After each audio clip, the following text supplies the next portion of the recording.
하나님께서 택하신 사람은 반드시 하나님의 뜻을 이루기 위한 하나님이 가장 쓰기 편한 도구로 만드십니다.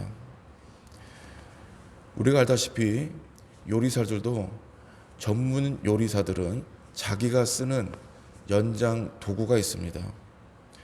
제가 미국에서 잠깐 일식집에서 아르바이트를 한 적이 있습니다. 주방장 옆에서 돕는 역할을 했는데 그 주방장이 자기가 쓰는 일본도가 있었습니다.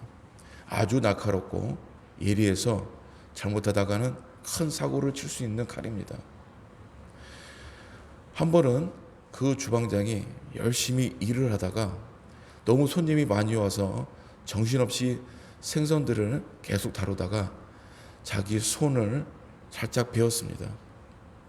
그런데 살짝만 닿았는데 불구하고도 살점이 나가고 피가 낭자했습니다. 그걸 보면서 얼마나 이 칼이 예리한가를 알게 됐습니다. 또 그리고 이 전문 주방장들은 자기가 쓰는 도구가 다 있구나라는 걸 알게 됐습니다. 그뿐만이 아닙니다. 일하는 기술자들이나 누구나 자기 손에 익숙한 것들이 있습니다. 그 도구를 쓰기 위해서 연마하고 다루고 손에 잘 잡기 위해서 노력을 하는 것입니다. 운동선수도 마찬가지입니다. 본인이 쓰는 운동 도구가 다 있습니다. 신는 신발이 있고 입는 옷도 있습니다. 마찬가지로 하나님도 우리 사람을 부르셨을 때 이 사람이 모두 다 똑같지가 않습니다. 사람은 외모만 다른 게 아니라 성격도 다르고 자라는 환경도 다르고 언어도 다릅니다. 이 모든 다른 저마다의 사람을 하나님께서 택하시고 그 사람을 통해서 하나님의 나라와 의를 이루시기 위해서 쓰실 때 하나님의 방법이 있습니다. 믿음이 연약한 자는 믿음을 강하게 위해서 훈련을 하시고 또 교만한 자는 교만을 꺾으시고 낮추셔서 겸손하게도 하십니다. 성경의 몇몇 인물만 보아도 알 수가 있습니다. 아브라함은 아직 하나님을 잘 모르기 때문에 믿음이 없는 아브라함을 위해서 하나님이 오랜 시간 기다려 주셨습니다. 순간순간 아브라함이 넘어지려고 할 때마다 하나님은 아브라함을 다시 한번 부르시고 그에게 믿음을 확증시켜 줬습니다. 너를 통해서 반드시 후사를 주실 것이다. 그러나 아브라함은 넘어졌고 아브라함 아내 사라도 넘어졌습니다. 그러나 다시 하나님께서 그걸 회복시켜 주시고 결국엔 하나님의 약속을 이루셨습니다. 야곱도 마찬가지입니다. 그는 교활하고 꾀가 있었습니다. 하나님의 은혜를 얻기 위해서 복을 받기 위해서도 꾀를 부렸지만 그의 꾀에 넘어지게 하시고 그를 낮추셨습니다. 다윗도 마찬가지입니다. 용맹한 다윗, 하나님 앞에 엎드린 다윗이지만은 그는 피를 흘린 자고 싸우는 자입니다. 그의 왕성한 혈기를 꺾기 위해서 사울 왕을 붙이셨고 사울 왕을 통해서 그는 연단과 훈련을 받게 됩니다. 모세도 마찬가지죠. 하나님께서 모세를 부르셨을 때 그냥 부르신 게 아닙니다. 그 안에 있는 기름때에 찐 인생을 뽑아내셨습니다. 왕권과 왕의 교육을 받은 교만한 모세를 광야에서 40년 동안 놔두셨습니다. 40년이란 시간이 지나면서 모세는 그 누구보다 겸손해졌고 얼마나 겸손해졌는지 성경 말씀에 보니까 모세는 말이 어눌한 사람으로 나옵니다. 원래는 말을 잘하는 사람인데 40년 동안 훈련을 받다 보니까 연단을 받다 보니까 말을 잘 못하는 사람으로 나와요. 말을 잘 못했습니다. 그래서 옆에 아론이라는 형을 붙여주시지 않습니까? 요셉도 그렇고 그래서 하나님께서 수많은 사람을 부르실 때 저마다 그 도구로 쓰시기 위해서 하나님의 계획과 방법이 있다는 것입니다. 오늘 하나님께서 이 사울도 부르셨는데요. 사울도 마찬가지입니다. 그는 기세가 등등하고 배움이 충만하고 또 한 번 약속하고 다짐한 것은 반드시 지키는 사람입니다. 의지가 굳건한 사람입니다. 그렇기 때문에 예수님 믿는 사람을 잡는 일을 누구보다도 열심히 한 사람입니다. 하나님은 사울의 이 열심을 보셨습니다. 바뀌지 않는 열심, 변하지 않는 열심, 끝까지 하나님만 붙들 수 있는 이 열심을 본 거예요. 그래서 사울을 도구로 쓰시겠다고 계획을 하셨습니다. 그런데 이 사울을 그냥 쓸 수가 없잖아요. 강한 사울을 꺾기 위해서는 하나님의 초자연적인 방법을 이용할 수밖에 없었습니다. 그 방법이 바로 다메섹에서 사울을 쓰러뜨리는 것입니다. 강력한 빛이 사울에게 임하고 그 빛 가운데 예수님이 임재한 거죠. 예수님의 임재를 통해서 사울은 예수님을 알게 되고 만나게 됩니다. 직접 대면하게 된 것입니다. 이게 얼마나 만남이 극적이고 강력했는지 자기의 인생이 송두리째 바뀌게 된 것입니다. 예수가 없는 줄 알았는데, 이단인 줄 알았는데, 이스라엘을 회방하고 어떠한 집단을 만드는 사이비인 줄 알았는데 그게 아니었던 거예요. 그래서 사울은 이제 변화가 되고 하나님의 일을 하기로, 하나님이 쓰시는 도구로 온전히 쓰임받기 위해서 하나님이 가장 쓰기 편한 도구로 되기 위해서 마음을 먹습니다. 그러나 여전히 사울이 넘어야 할 산들이 있습니다. 본인은 예수님을 만났고 이제 하나님 도구로 쓰임 받을 준비가 됐고 하나님의 일을 하고 있는데 주위의 사람들이 아직 사울을 하나님의 종으로 인정하지 않는 것입니다. 오늘 말씀에서 보듯이 사울이 이 제자들 앞에 났는데 뭐라고 나옵니까? 제자들이 두려워했다는 거예요. 왜 두려워했습니까? 혹시나 사울이 지금 연기를 하고 있는 거 아닐까? 나는 하나님의 종이야, 예수를 만났어 하는 게 거짓말을 하고 있는 게 아닐까? 거짓말한 후에 혹시 갑자기 많은 군인들이 쳐들어와서 자기를 잡아가지 않을까? 두려운 것입니다. 무서웠던 것입니다. 사울이 스파이처럼 하는 게 아닐까라는 생각을 한 거죠. 그때 바나바라는 하나님이 쓰시는 자가 사울을 대변해 줍니다. 우리가 알다시피 바나바는 권위자였습니다. 그리고 인격적인 사람입니다. 나중에 이 바나바와 사울이 함께 전도 여행을 하게 됩니다.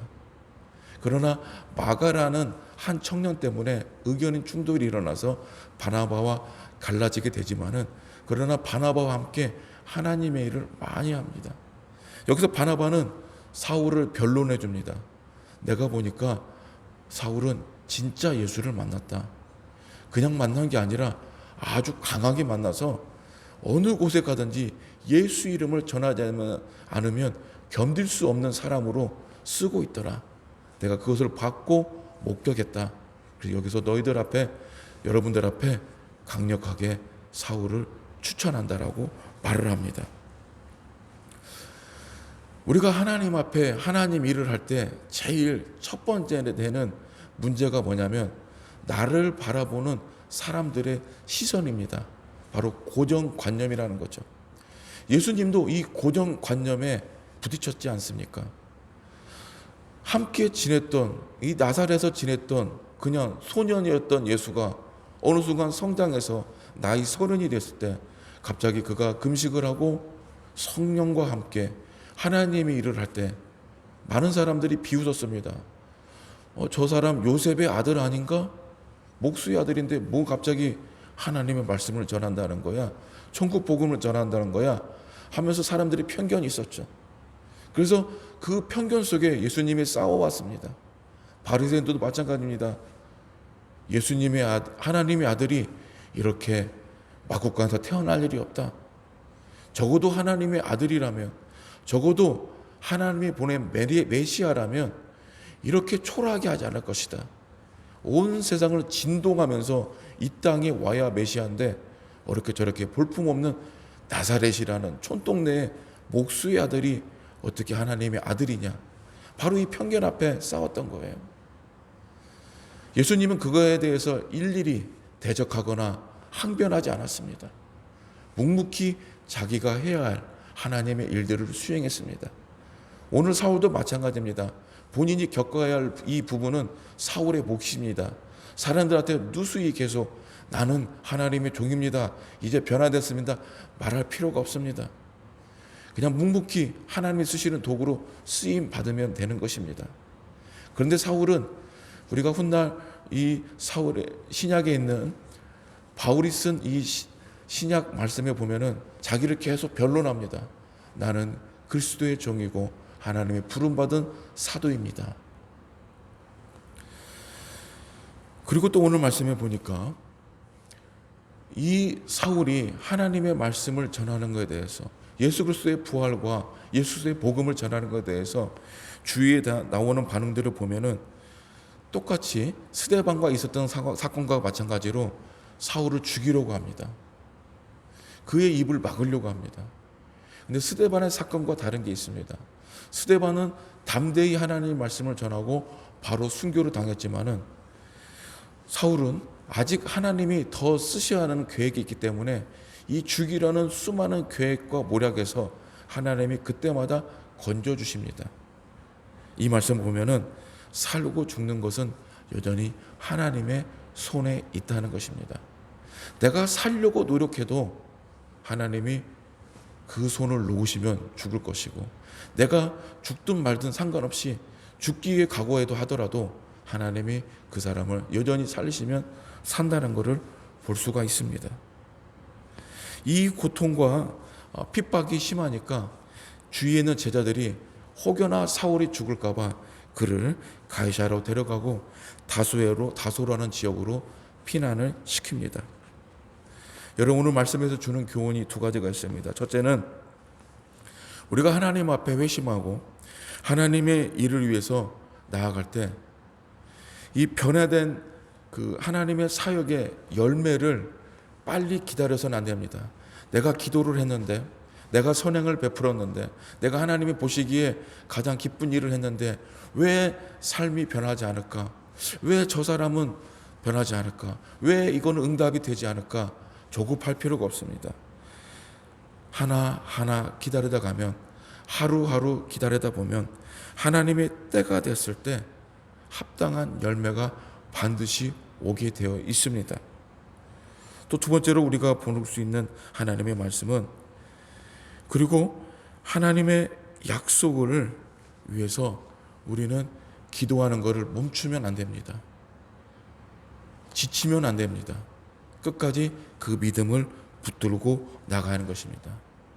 주위의 상황과 환경이 변하지 않았다고 해서, 더욱더 상황과 환경이 어려워졌다고 해서 실망해서도 안 됩니다. 하나님의 약속의 때는 하나님의 때에 되는 것입니다. 인간의 시간은 24시간 365일이지만은 하나님의 시간은 베드로전서의 말씀처럼 하루가 천년 같고 천년이 하루 같습니다. 하나님의 약속의 때가 됐을 때 우리의 기도가 응답이 됐을 것이고, 우리가 원하는 것 그 이상의 하나님의 축복이 여러분 삶 가운데 반드시 하나님이 더하여 주시고 함께 해주실 줄로 믿습니다. 그 약속의 기도를 놓지 않고 끝까지 나아가 승리하는 우리 모두가 되기를 축복합니다. 기도하겠습니다. 하나님, 감사합니다. 하나님의 방법과 하나님의 약속을 신뢰하기를 원합니다. 저마다 하나님의 계획과 하나님의 일하심을 바라볼 수 있는 믿음의 눈이 있기를 원합니다. 오늘 이 사울을 통해서도 하나님이 변화시키시고 그를 사용하신 것처럼 하나님이 우리를 향한 하나님의 약속과 계획과 우리를 쓰시기 위해서 하나하나 바꿔가시고 변화시켜가는 하나님의 일하심을 우리가 믿고 신뢰하며 나갈 수 있도록 도와주시옵소서. 때로는 환경이 변하지 않고, 때로는 나의 기도가 응답되지 않는 것 같아서 조급하거나 두렵거나, 때로는 그것에 대해서 실망할 일도 있지만 넘어지지 않게 하시고, 흔들릴지라도 그대로 포기하지 않게 하시고, 다시 한번 하나님 앞에서 회복되고 기도할 수 있는 우리 모두가 되게 하여 주시옵소서.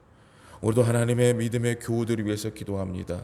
하나님, 저마다 각자의 기도 제목이 있습니다. 실망치 않고 주님께 기도하며 나갈 때마다 하나님께서 지치지 않도록 주님의 은혜를 더하여 주시고 행복과 기쁨을 더하여 주시고 약속을 붙들 수 있는 믿음을 더하여 주시옵소서. 물질에 어려움이 있는 자녀들에게 물질의 풍족함과 어려움을 이길 수 있는 힘을 더하여 주시옵시고 질병에 어려움 있는 자녀에게 질병을 통하여 하나님의 약속을 보게 하시며 치료받고 회복되는 역사가 속히 있게 하여 주시옵소서. 또 전도할 대상자, 두 구원받을 가정을 위해서 기도하는 자녀들이 있습니까? 하나님 그 가정의 구원의 은혜와 회복의 축복과 예수 그리스도를 믿음으로 가정이 평안하고 화목한 하나님의 역사와 구원의 선물이 있게 하여 주시옵소서. 한 주의 시작입니다. 일하는 일터와 일하는 가정마다 하나님 함께해 주시고 든든히 서가는 하나님의 약속의 축복이 있게 하여 주시옵소서. 감사하며 예수님의 이름으로 축복하고 기도하옵나이다. 아멘.